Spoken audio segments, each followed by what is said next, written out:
December 10th, 1941. 7:12 a.m. Northern Luzon. The sun had barely cleared the horizon when 7 Philippine Army Air Corps fighters lifted into a sky that already belonged to someone else. Their engines roared against cold morning air as aluminum frames trembled under full throttle. Below them, rice fields glowed peacefully, unaware that destruction was climbing overhead in disciplined formation. Ahead, stretching across miles of sky, came an estimated 86 Japanese aircraft, fighters escorting bombers in layered precision. The ratio was not rumor. It was visible in metal and motion. 7 pilots saw the numbers and kept climbing anyway. They were flying Boeing P-26P shooters, open cockpit monoplanes already considered outdated before the war began. Fixed landing gear, 2.30 caliber machine guns, no armor plating to speak of. Against them came Mitsubishi A6M0s that could outturn, outclimb, and outgun them in almost every measurable category. The Japanese formation moved with rehearsed confidence, its geometry sharp against the morning sky. The Filipino pilots understood exactly what they were facing. And still, none of them rolled their aircraft away from the intercept line. 2 days earlier, Clark Field had burned. American and Filipino aircraft had been caught on the ground, clustered too tightly under assumptions that no longer applied. Smoke columns had marked the cost of concentration. Now what remained of USAF-FE air capability was fragile and scattered. Every surviving aircraft carried disproportionate strategic weight. If this formation struck unopposed, remaining airfields could be rendered unusable within hours. 7 pilots were not climbing toward glory. They were climbing to buy time measured in minutes. At 9,000 feet, the Japanese formation resolved into distinct layers. Bombers flew steady in rectangular patterns, while Zeros circled slightly above and behind them, like predators guarding a migration. The P-shooters widened their spacing instinctively, avoiding tight clustering that would invite immediate destruction. Radios remained disciplined. Fuel limits had been calculated before wheels ever left the runway. Ammunition would allow only controlled bursts, not sustained combat. Against 86 enemy aircraft, the margin for human error had already narrowed to almost nothing. At 7:18 a.m., the lead Filipino pilot dipped his wing, the silent signal to commit. 7 aircraft rolled into steep dives, engines screaming as gravity turned altitude into speed. They did not aim first at the Zeros. They aimed at the bombers. If the bombers could be disrupted, even slightly, the raid's precision would fracture. Tracer fire erupted upward almost instantly, stitching lines through open sky. The engagement began not with confidence, but with calculation. And calculation would decide whether Luzon's remaining defenses survived the morning. The first firing pass was short and controlled. 1 P-shooter's round stitched across a bomber's wing route, producing visible smoke. Another pilot fired into a tail assembly, forcing a defensive break in formation. The bombers shifted altitude slightly, disrupting their synchronized bombing rhythm. Zeros peeled off aggressively in response, diving toward the attackers with superior speed. The dogfight had begun. The P-26 could not match a Zero in sustained turning combat. The Filipino pilots avoided prolonged horizontal engagements and instead executed dive and climb tactics. They used gravity to gain temporary speed advantages before breaking away sharply. 1 aircraft absorbed rounds along its fuselage, but maintained engine integrity. The pilot resisted the instinct to disengage prematurely. Discipline replaced fear. Zeros attacked in rotating pairs, attempting to overwhelm each P-shooter sequentially. The sky became layered chaos as altitude blocks collapsed into intersecting arcs. The Filipino pilots exploited cloud fragments and sun glare when possible, masking approach angles for brief seconds. Ammunition discipline remained critical. Spraying fire would leave them defenseless within minutes. Controlled bursts preserved tactical options. Below, observers later reported that the bomber formation appeared unsettled. Bomb release timing varied.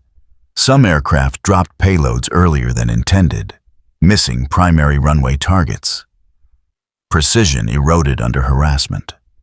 The 7 fighters had not destroyed the raid. They had fractured its cohesion. Cohesion is what turns numbers into dominance. Fuel gauges crept downward steadily. Each pilot understood the engagement window was closing. Remaining airborne too long risked being trapped by superior fighters during disengagement. Yet leaving too soon meant restoring Japanese bombing rhythm. The balance between survival and disruption tightened with every minute. No one spoke the calculation aloud. 2 pea shooters executed a coordinated crossing maneuver that drew 0 escorts downward, momentarily clearing a path to the bomber column. One Filipino pilot fired his final sustained burst into a bomber's engine housing before breaking sharply away. Smoke trailed behind the target aircraft as it descended out of formation. The maneuver bought seconds, nothing more, but seconds matter in layered strikes. Every deviation reduced cumulative damage. By 7:31 a.m., several pilots reported minimal ammunition remaining. The Japanese regained altitude superiority and pressed aggressively.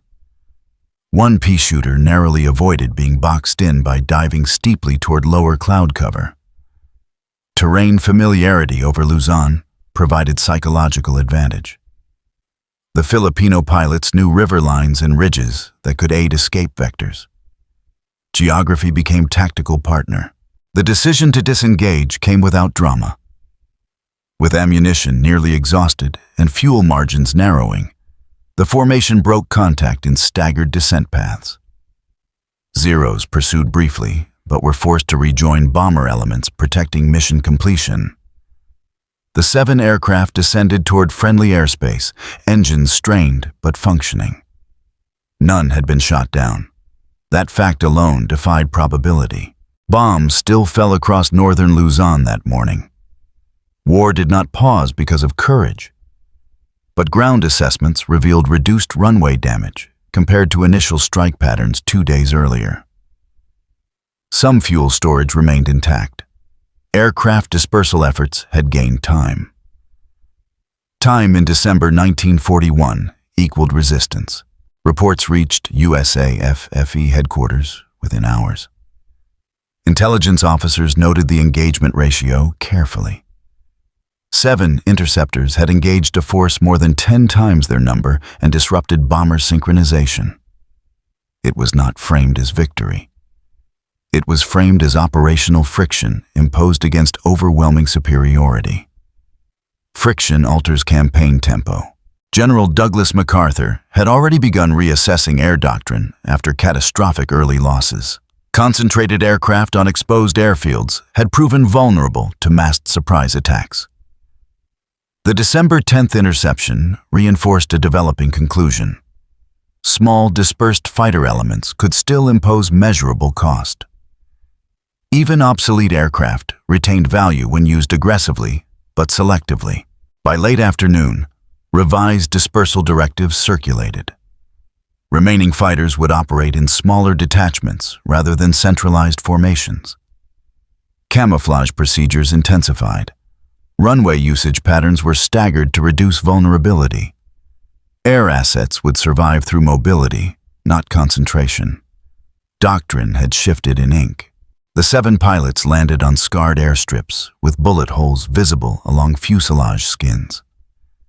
Mechanics counted damage silently while checking control surfaces and fuel systems. No applause greeted them. They debriefed immediately, discussing dive angles and zero response patterns. Professionalism replaced spectacle. War demanded repetition. Several aircraft required structural patching before next sortie. Ammunition belts were reloaded carefully, mindful of limited supply. Intelligence officers compared bombing impact zones to expected strike patterns. Deviations were measurable. Reduced clustering of bomb impacts suggested altered release timing. The disruption had not been symbolic. It had been tactical. The engagement lasted less than 20 minutes. But its implications extended far beyond the sky over Luzon. The 7 pilots had not destroyed the Japanese formation. They had not achieved numerical parity.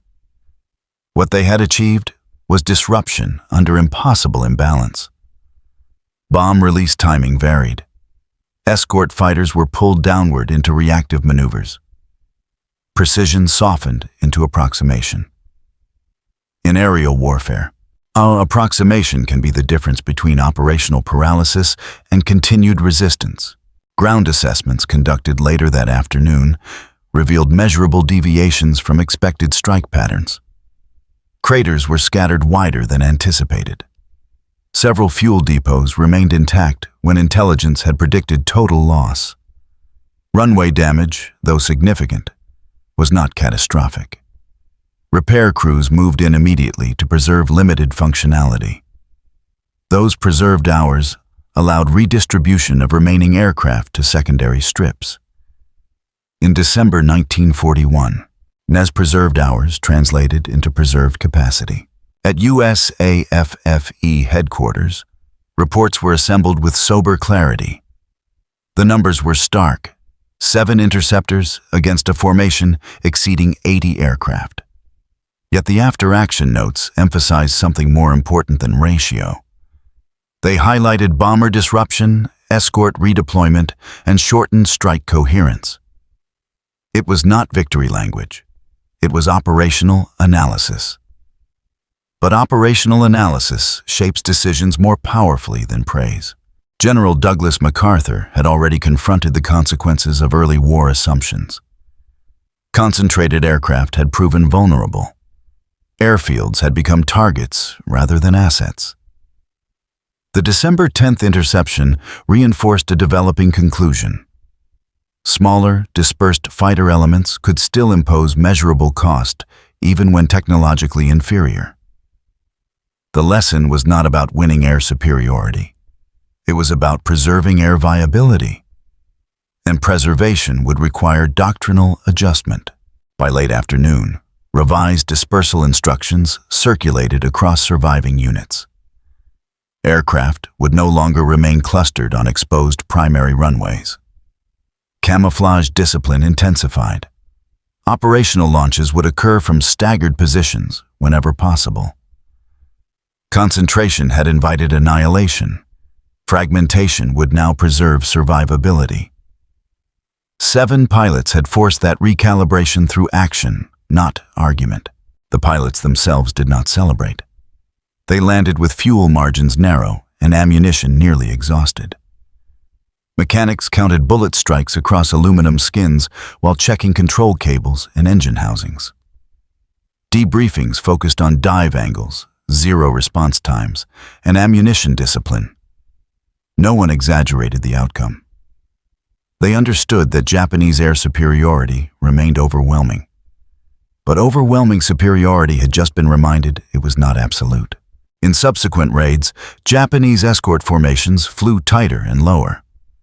Protective patterns adjusted subtly, reducing bomber flexibility in exchange for increased caution. Those adjustments did not reverse invasion momentum, but they signaled acknowledgement of threat. Even limited resistance reshapes aggressor behavior, and reshaped behavior alters tempo. Tempo is rarely discussed in popular histories of war, yet it determines campaign survival. Slow an invasion's operational rhythm by minutes, and defensive units reposition. Preserve a runway for hours, and supply lines extend. Extend supply lines, and organized resistance lasts longer than projected. The December 10th engagement did not win the air war. It complicated it. 7 Filipino pilots had faced 86 enemy aircraft with full awareness of their disadvantage. They understood their machines could not outmatch the Zero in prolonged turning combat. They understood ammunition limits would force early disengagement. They climbed anyway. They committed to disruption rather than dominance, and they returned alive. Their action did not produce headlines across continents. It did not reverse the collapse that would eventually force withdrawal to Bataan and Corregidor. But it forced reconsideration at command level. A U.S. general rewrote deployment assumptions in response. That recalculation did not emerge from triumph. It emerged from proof that resistance remained viable. December 10, 1941, did not belong to arithmetic alone. 7 against 86 is a ratio designed to intimidate. Yet intimidation fails when discipline replaces panic. The Philippine Army Air Corps could not conquer the sky that morning, but it contested it. And in war, contesting the sky long enough to force recalculation is sometimes the difference between collapse and endurance. In the opening days of the Pacific War, 7 Filipino pilots proved that even under crushing imbalance, their agency survives, and when agency survives, strategy must adapt.